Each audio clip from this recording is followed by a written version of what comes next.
aunque nuestro Papa Francisco se ha vuelto una persona muy popular y hasta una publicidad de Google que como sabemos no tiene ninguna simpatía por la fe católica, presenta a la imagen del Papa Francisco para demostrar, digamos, grandes momentos del año 2013, el Papa Francisco sigue siendo objeto de una crítica intracatólica que me parece absolutamente errada. No voy a hablar aquí de los lefebristas, de los tradicionalistas que son cismáticos, están en ruptura con la Iglesia y en consecuencia, como cismáticos, no son miembros de la Iglesia y ellos solo se han retirado a sí mismos el derecho de hablar de la Iglesia Católica. No tienen derecho, absolutamente no tienen derecho. Pueden decir su opinión, tienen su página web que se llama Vaticano Católico y no pueden tener una actitud más gusana que llamarle a su página web Vaticano Católico, confundiendo a varios católicos que creen que, bueno, Vaticano Católico debe ser pues lo más católico que hay. Van y se encuentran con estos ataques al Papa furibundos porque la página es una página lefebrista, es una página de cismáticos. Pero como digo, no me refiero a ellos. Me preocupa que algunos colegas de la televisión católica en algunos países, los he visto en algunos países, pero especialmente en Colombia y en México, un poco en España, en las estaciones católicas o filocatólicas, amigas del catolicismo, que los católicos estén difundiendo básicamente falsedades en torno al Papa Francisco. Eso es lo que creo más preocupante. Lo he visto también en algunas radios católicas y probablemente alguna radio católica que critica al Papa Francisco en este momento esté transmitiendo este punto de vista y estén lamentando que este punto de vista esté saliendo al aire, ¿no? Porque sé que algunas radios católicas no revisan muy bien lo que yo voy a decir y les agradezco porque supongo que eso significa que confían en mí y sueltan el punto de vista y en este momento deben estar como lo cortamos a Alejandro. Así que si en este momento me desaparezco de la radio católica en la que me están escuchando, los que me escuchan a través de alguna radio católica que utilizan mi punto de vista, gratis por si acaso, no le cobro a nadie y no le pido que me pidan derechos de uso ni nada por el estilo. El que quiere tomarlo y pegarlo y usarlo, alabado sea Dios, porque estoy para servir a la Santa Madre Iglesia, para eso me llamó el Señor y es un don infinito poder servir. Pero digo, si desaparezco de alguna de estas radios católicas es porque simplemente no se han ido a un corte comercial o ha habido una falla técnica, es que han censurado lo que voy a decir. Y a buena hora, no me interesa marcar la raya, porque los católicos o somos católicos o no somos católicos. Recientemente rendía un homenaje al famoso padre Jorge Loring, y el padre Loring, en una entrevista histórica, una de las últimas entrevistas que dio, hizo una reflexión muy interesante. Él decía, me invitaron a una televisión secular, o sea, una televisión no católica, no una televisión de señal abierta secular, para un debate, y en un momento la conductora me dijo, lo que pasa, padre, es que usted es demasiado recto. No. Yo calculo que el padre Loring, como buen español, no entendía que este era el típico eufemismo latinoamericano. Los latinoamericanos utilizamos diminutivos, no utilizamos términos sumamente eufemísticos para ablandar de alguna forma las expresiones más duras, más directas, ¿no? Y utilizamos expresiones tipo en el Perú, por ejemplo, se le llama trigueño, ¿no?, a alguien que es de raza mestiza, cuando trigueño significa que tiene el pelo de color del trigo, ¿no? Es decir, estamos hablando de alguien que tiene el pelo bastante claro. Y mi madre catalana, cuando llegó al Perú, le dijeron, sí, es un señor trigueño, y era un eufemismo para decir un tipo mestizo. ¿Por qué? Porque la gente se ofende si le dicen es mestizo, ¿no? El padre Loring no tenía estos eufemismos. Entonces no entendió que cuando le estaban diciendo es demasiado recto, en realidad le estaban diciendo que era demasiado duro, pero no le querían decir duro, porque parecía que decirle usted es muy duro era paradójicamente muy duro. Entonces le dijeron muy recto y él dice no, no existe muy recto, existe recto o existe torcido. Y existen múltiples formas de torcido, un poco torcido, muy torcido, pero muy recto no existe. La línea recta es una línea recta, la línea recta nunca puede ser muy recta, demasiado recta. Una línea puede ser un poco torcida o demasiado torcida, pero lo recto no tiene superlativo. Entonces, también en esto, quiero decir que los católicos somos leales al Papa o no lo somos, simplemente.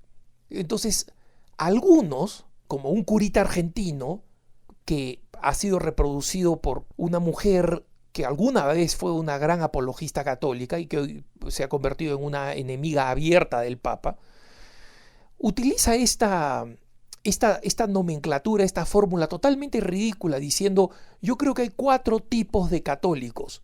El grupo número 1, o A, son los católicos que obedecen al Papa en lo fundamental y en lo accesorio o discutible.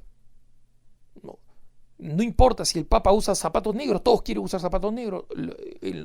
Sería un fanático el número A, ¿no? O la letra A, el número 1. El número 2 o B son los que siguen al Papa y lo obedecen en lo fundamental, pero lo critican en lo discutible. Letra C son los que no, o el número 3 son los que critican al Papa en lo fundamental y en lo discutible. Y número 4 o D son los que se burlan del Papa en lo fundamental y desprecian al Papa. Entonces, dentro de esta nomenclatura, el sacerdote termina diciendo, y también esta dama que reproduce lo que dice este sacerdote, termina diciendo, yo soy de los católicos del grupo 2 o del grupo B. Esa es una estupidez y una farsa, porque todos los católicos del mundo van a decir que son del grupo B. Ustedes toman a los católicos más liberales y críticos del pontificado y ellos también van a decir que obedecen al Papa en lo fundamental, pero que lo critican en lo criticable. Pero ¿quién es el que determina lo que es lo criticable? ¿Quién es? Es cada uno de ellos. Entonces, este curita, esta señora, que alguna vez fue una gran apologista de la Iglesia Católica, terminan criticando al Papa de una manera feroz por cosas que ellos consideran son secundarias, pero que las convierten en primarias. Terminan criticando al Papa. Si no critican al Papa en lo fundamental, entonces ¿para qué lo critican? No, es que son cosas criticables, son cosas discutibles. Si son discutibles, ¿a ti qué te importa? Entre tu opinión y la del Papa, prefiero la del Papa. Entonces, ¿para qué lo criticas? Se dan cuenta de la trampa, ¿no? De esta fórmula de 4 falsas opciones donde todo el mundo va a escoger la letra B. No, yo sí, no soy tan tonto, pues, de estar de acuerdo con el Papa. Si al Papa le gusta el mate cocido, a mí me gusta el mate en bombilla, entonces discrepo con el Papa, pues, en cosas accesorias, ¿no? Pero ¿qué es accesorio y qué es fundamental? Se dan cuenta de esta trampa, ¿no?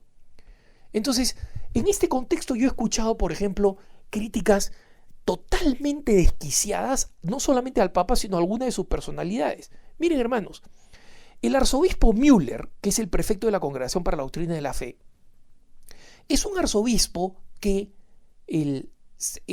tiene una postura y una amistad personal, y yo lo he explicado en otro punto de vista, con el padre Gustavo Gutiérrez, que es uno de los padres de la Teología de la Liberación. El padre Gustavo Gutiérrez actualmente no tiene ninguna investigación pendiente, pero yo considero que el padre Gustavo Gutiérrez es una persona que no ha dado un ejemplo de transparencia porque dijo cosas aberrantes, escribió cosas aberrantes, marxistas hasta el tuétano, contrarias a la doctrina católica. Él es responsable de haber empujado a muchas congregaciones religiosas y a muchos católicos fuera de la fe, incluso al marxismo y a la militancia terrorista. Ese es el padre Gustavo Gutiérrez. Pero el padre Gustavo Gutiérrez ha cambiado. Lo terrible es que él no haya dicho: dejen de vender mi libro Teología de la Liberación Perspectivas, dejen de vender y de traducir mi libro Fuerza Histórica de los Pobres. No lo ha dicho, no ha tenido una conversión radical, se ha ido desplazando de a poquitos. Entonces su discurso ahora es un discurso a favor de los pobres y trata de sonar parecido a Francisco, pero no es de donde ahí viene. Y él nunca se ha retractado, nunca ha dicho, esto que yo he dicho está mal, renuncio. Como San Agustín, por ejemplo, renunció a sus escritos paganos, clarísimamente, y desaparecieron de la historia. El padre Gustavo Gutiérrez sigue estando asociado con las barbaridades que escribió en estos libros que he mencionado y en otros muchos artículos. Pero el padre Gustavo Gutiérrez actual es amigo del cardenal Müller. Y eso no significa que el cardenal Müller defienda o esté a favor de las aberraciones que en el pasado dijo Gustavo Gutiérrez. Y es totalmente falso que el arzobispo Müller, futuro cardenal, pero que el arzobispo Müller es falso totalmente que el arzobispo Müller sea una persona que esté en contra de la virginidad de María, en contra de la transustanciación.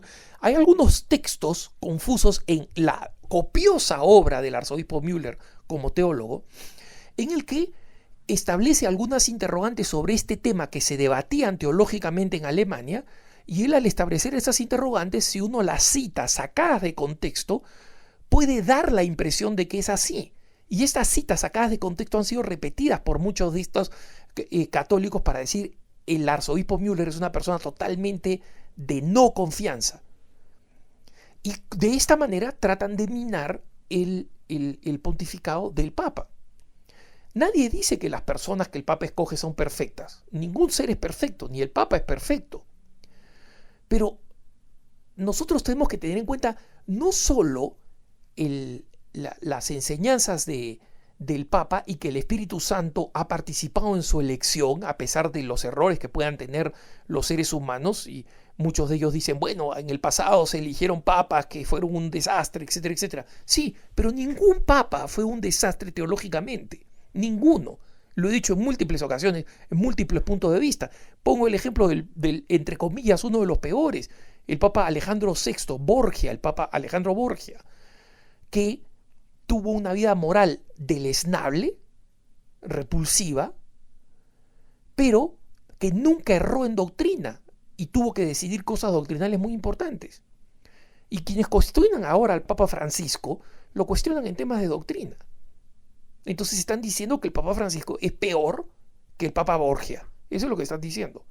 Porque el Papa Borgia nunca traicionó a la Iglesia, traicionó la moral católica con su propia conducta, pero nunca traicionó a la Iglesia porque nunca enseñó ni impuso alguna enseñanza que fuera contraria a las enseñanzas morales o las enseñanzas doctrinales de la Iglesia. Entonces, hermanos, existe una virtud católica que se llama sentire cum ecclesia, vibrar, estar en sintonía con la Iglesia. Y estar en sintonía con la Iglesia significa que nosotros le damos constantemente al pontífice, incluso en temas que son discutibles, el beneficio de la duda. Porque supongo, primero, que él puede ser más inteligente que yo. Estamos hablando de un hombre muy inteligente y muy experimentado, que además escucha a un número enorme de consultores que tienen opiniones distintas. Y sobre ellas, el Papa, informado de todo esto, puede dar su opinión. Entonces, creer que un tipo, pues, en un rincón en México, este milenarista mexicano, que ya me olvidé su nombre, lo critiqué recientemente en un punto de vista y lo vuelvo a criticar ahora, aunque me haya olvidado de su nombre, creo que mejor que me olvide su nombre, porque no me interesa criticarlo a él directamente, sino lo que defiende, cree que sabe más que el Papa. El Papa está en el vértice, la punta de un sistema que es la Iglesia, la curia romana, que absorbe una cantidad enorme de información y se la sintetiza y se la da al Papa. Muchas de las decisiones que el Papa toma, las toma sabiendo cosas que nosotros no podemos ni imaginarnos. Entonces, desde ese punto, hay que darle al Papa un poco del beneficio de la duda, y más que el beneficio de la duda, si es que nosotros queremos ser buenos católicos que sienten con la Iglesia. Que tengas un buen día.